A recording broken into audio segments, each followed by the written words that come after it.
trying to make what self is.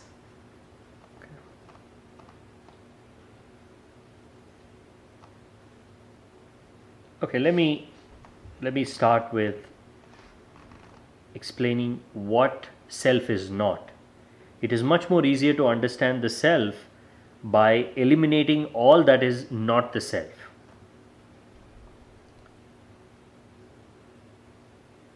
You have thoughts and you have a mind which is the seat of thoughts, right? Now, are you the mind? Let's start with the mind because there is so much of emphasis on our thinking process. In fact, we have gone so much into the direction of thinking that we have even somewhere come to the conclusion that we are alive because of our thinking process. In fact, Rene Descartes said, I think, therefore I am. He said, ergo cogito sum, which means, I think, therefore I am. If you explore this a little deeper, what he's saying is, he exists because he is able to reflect on his existence through his thinking. But you know for sure, through your experiences of life, that you are definitely something more than your thinking. It's like if I were to ask you, do you have a brain or are you a brain? Which one sounds better to you? Of course, you have a brain. You don't like to think that you are a brain, right? Because you are not the brain. You are not your thoughts. You're not your emotions. You're not your feelings. You are none of those things that are generated by your mind, because you can observe all that is happening through the mind. The very fact that you can observe something means that you are not that. Similarly, the nature of the body. You can observe your body, you can use your body, which again means that there has to be a part of you that is different from the body. You have to be made of a stuff that is different from the stuff of thoughts and stuff of the body. This is where the self comes in. Self is your absolute reality, indistinguishable reality. It is who you are, and it is the unchanging part of you. Throughout your childhood, throughout your life, almost everything about you has changed. The way you think has changed, your body has changed, your emotions have changed, your perspective of the world has changed, everything has changed. Yet, you have never been in confusion about, am I this? You have never woken up from bed one day and started wondering, whose body am I in? Because that sense of the self, that seamless sense of the self, has always been there.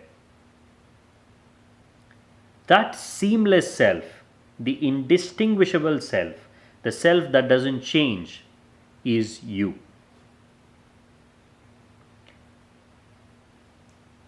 Now, the way to observe the self, the way to come to an understanding of what self is, you need to move away from the knowledge that is gained by maybe reading books or listening to people. You have to move away from the external knowledge of the world and move to your internal knowledge of your experiences. Only when you shift from outside to inside can you really see what is the nature of the self and where do you fit in. See, this has been the quest of man since the beginning of time. We've been using different names: God, awakening, enlightenment, nirvana. But really, the ultimate quest has been for this self. And that is why the ultimate of experiences is self realization. You look at the beauty of this phrase. After years and years of meditation, what one person attains to is not God, is not an external heaven. He attains to his own self. That is why it is called as self realization. Now, what does it mean? Didn't you not have the self before you realized it? Now, this is the whole mystery of it. You had the self, but you had trapped the self within the confines of the body because of one simple illusion that you are the body. And throughout your life, you started accumulating knowledge that supports this understanding that you are the body. You started inquiring more about the nature of your body. You started giving it a name. You started loving its form. You started loving its habits, desires. So you nurtured this body so much that it became its own reality, completely forgetting the self. So the self was completely lost. Only when you go back to an experiential journey and start observing what is the body, what is the mind, what is the self, who am I? This question, who am I, is the starting point of self inquiry. Once you start asking this question, slowly the answers get revealed. Slowly you'll realize that there is something within you that is not a part of the body and the mind. It is simply there. It is simply watching. Now, there is a beautiful story in the Upanishads. The story talks about two birds dwelling in one tree.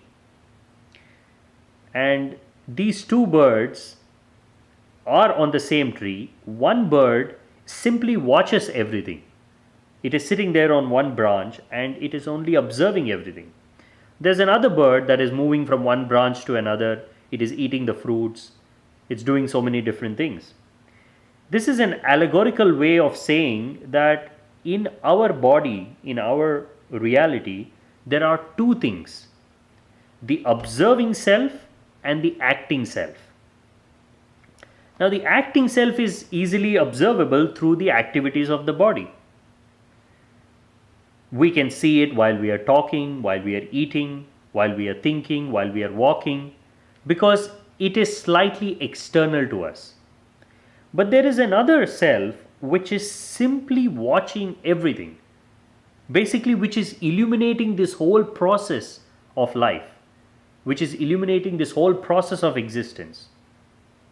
Because without that seat of the self, seat of consciousness, how can you play the movie of life? Without a screen, where will you play the movie of life?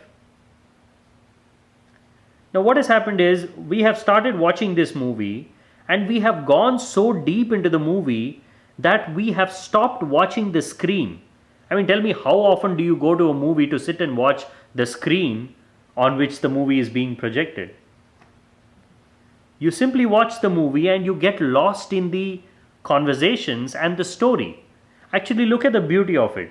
You're sitting and watching exactly what you're not watching. You're sitting and watching the lights being projected on the screen, but your mind is somewhere else. You are in that story. You're reliving that story, reliving that experience. Now, it is so easy to get lost. Similarly, we have lived with us, but we have completely forgotten the self. Now, this would have been perfectly okay if there was no disturbance. If we could have been blissful in our ignorance, there's no problem. But man cannot be blissful in his ignorance. Ignorance is no longer bliss. There was a time when ignorance was bliss. We lived in a world you could just ignore few things and just live. But now, in a time of scientific inquiry, in a time of questioning and learning and understanding, your intellect cannot be satisfied with false answers. You cannot just give it some theory and say, just live your life with this theory. And that is what is the rebellion that we are seeing all around the world now. Individuals are rebelling against institutions, they're rebelling against religion, They're rebelling against ideologies and concepts that have been pushed down their throat. And what is a rebellion? Rebellion simply means asking questions. I want to know. They're not rebelling just for the sake of rebelling. They're just saying, I don't understand these things. You have these concepts, you have these theories, you have these ideas of God, but how is it connected to my life? Because I don't see the influence of all those things in my life. Still, it is my mind, my body, and my individuality that is going through this life. And even whether I believe in something external, whether I believe in God or not believe in it, still my pain and suffering is still there. It has not disappeared. There's a word, heresy. You know, it's a very popular term that was used to designate people who did not believe in the scriptures, who did not believe in the organized institutions. But this word heresy literally means going your own way. Look at the beauty of this word. I am an heretic only because I want to take my own path. And just because I want to take my own path, you've been calling me an heretic, and this word has become completely negative. But if you look at it, there is nothing negative being an heretic. You're asking questions, you want to learn. And self-enquiry and the self-enquirers have always been the greatest of heretics, because they are not satisfied just by some conceptual knowledge. They cannot be satisfied by theory. They want to experience the nature of reality, and somewhere all of us, every single person knows that there is something more to them than what they are doing and what they're experiencing. And that is why there is this constant quest to move beyond and seek something bigger, something larger. Because there is a part of us that cannot be satisfied even if the whole world were to belong to that.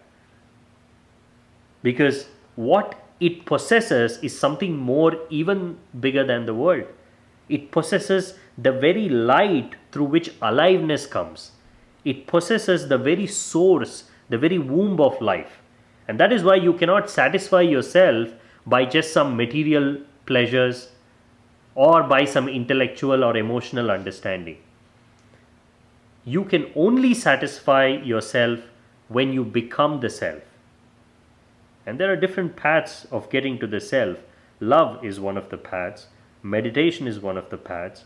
Service, compassion is one of the paths. But as long as you're pursuing this path to realize the self, you're on the right track.